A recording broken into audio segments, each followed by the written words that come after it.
prosedur yang ketat, ya, tidak menggunakan sembarang objek, ya, seperti misalnya yang dari media sosial dan seterusnya. Jadi yang dilakukan oleh teman-teman yang menganalisis bahwa itu palsu segala macam itu tidak bisa seperti itu.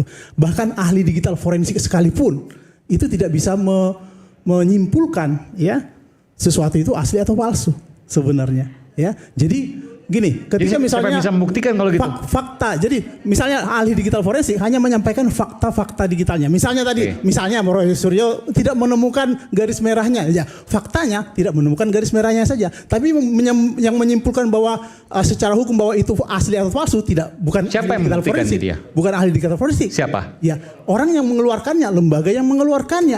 Itu. Artinya nggak bisa diuji dong kalau begitu. Nah, gini, mereka hanya menguji keidentikannya dengan pembanding, kira-kira seperti itu. Sama seperti yang dilakukan oleh Lapor, ya. Jadi ketika misalnya jadi gini, bentar. Anda dengan sendirinya Anda menafikan Lapor dong. Oh bukan, beda. Lapor Polri tidak bisa menyatakan bahwa itu identik atau enggak. Oh bukan, saya hanya menyatakan identik atau tidak gitu ya, tetapi bukan menyatakan bahwa itu asli. Yang menyatakan asli yang mengeluarkannya. Nah, gini, dalam setiap pemeriksaan digital forensik kita berada di belakang lab, ya. Ketika ada barang bukti tertentu, kita hanya menyampaikan barang bukti ini melakukan komunikasi ke sana. Tidak menyatakan bahwa si dialah pelakunya, belum tentu. Nah. Ya, jadi dia hanya menyampaikan fakta-fakta digital yang ditemukannya.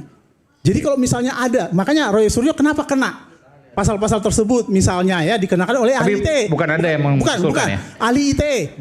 Saya bukan ahli ITE. Anda sama sekali nggak mengusulkan. Enggak, saya ahli digital forensik. Jadi saya hanya meluruskan metode-metode digital forensik yang dilakukan oleh pakar-pakar tersebut yang menganggap dirinya pakar. Nah, yang perlu saya sampaikan adalah tadi laporan forensik itu hanya menyampaikan fakta-fakta digital. Ketika misalnya Roy Suryo hanya menyampaikan fakta-fakta digital, mungkin dia gak akan dikenakan pasal itu, ya kan? Kenapa? Karena dia tidak menyimpulkan, dia hanya menyampaikan ini berbeda loh dengan yang dianalisisnya, kira-kira seperti itu. Itu makanya ahli digital forensik tidak pernah menyimpulkan sebuah kasus, ya. Dia hanya menyampaikan fakta-fakta yang terkait kasus tersebut. Karena bicara soal hukum nanti saya berikan kesempatan dikit ya soal itu. Ya. Baik, sudah? Aiman boleh titip nggak? Nanti kalau di pengadilan tetap para ahli yang dihadirkan